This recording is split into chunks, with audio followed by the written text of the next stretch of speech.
नमस्कार साथियों, स्वागत है आपका हमारे यूट्यूब चैनल जनलिपि स्टेनोग्राफी में। तो फ्रेंड्स, आज की जो डिक्टेशन रहने वाली है वो हमारे रामधारी गुप्ता पार्ट 9 की डिक्टेशन होगी और यह डिक्टेशन 100 शब्द प्रति मिनट की स्पीड से होगी। तो फ्रेंड्स, हमारे चैनल को सब्सक्राइब और शेयर जरूर करें, ठीक है फ्रेंड्स। और जो इसकी आउटलाइंस है वो आपको दिख रही है और इसकी PDF भी मैंने जो है टेलीग्राम चैनल पर डाल दी है। टेलीग्राम चैनल का लिंक आपको डिस्क्रिप्शन में मिल जाएगा, ठीक है फ्रेंड्स। डिक्टेशन स्टार्ट करते हैं। डिक्टेशन स्टार्ट होगी 3 सेकेंड बाद।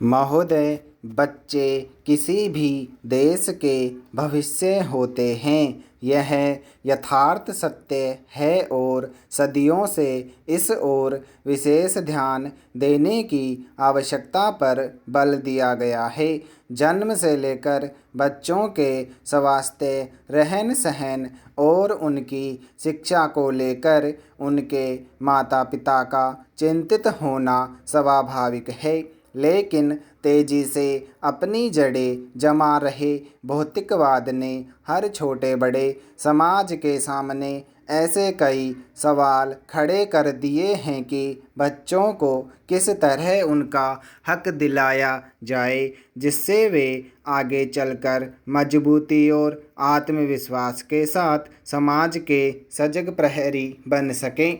पिछले कुछ दशकों से बच्चों के भविष्य को लेकर उपजी चिंताओं ने वैज्ञानिकों और मनोवैज्ञानिकों को शोध और अनुसंधान के लिए बाध्य किया है।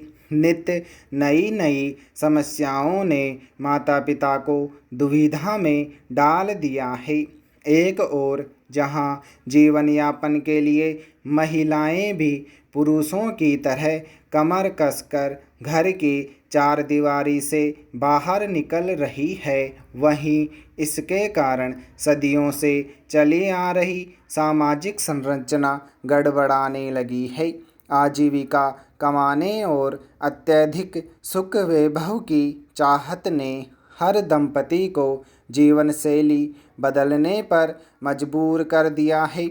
समाज में हो रहे इस बदलाव के कारण बच्चे सबसे ज़्यादा उपेक्षित होने लगे हैं। अब तक की तमाम रिपोर्टों के मुताबिक यह स्पष्ट है कि अगर बच्चों के प्रति माता पिता की उदासीनता इसी प्रकार बढ़ती रही तो आने वाला वक्त तमाम परेशानियों के कारण जटिलता भरा हो जाएगा।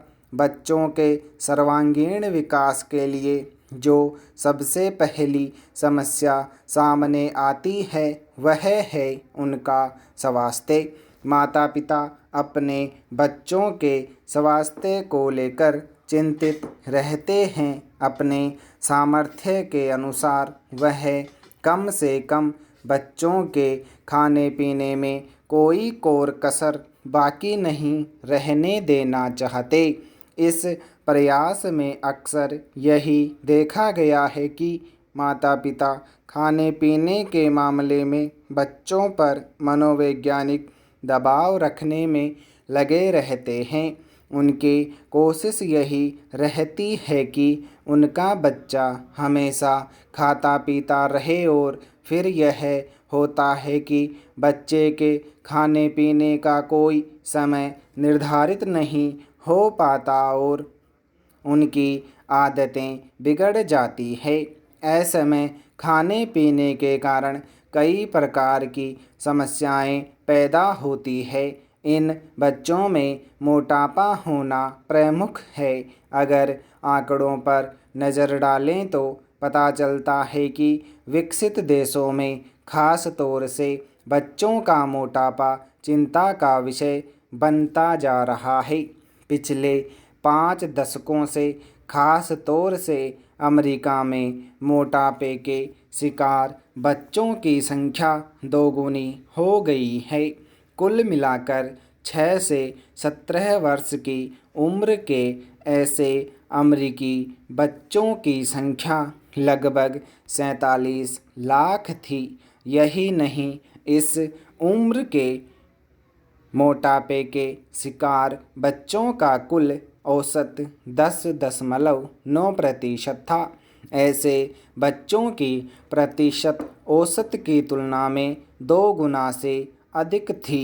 इनमें मोटापे के शिकार बच्चों की संख्या पिछले 10-12 सालों में काफ़ी तेज़ी से बढ़ी है। स्टॉप।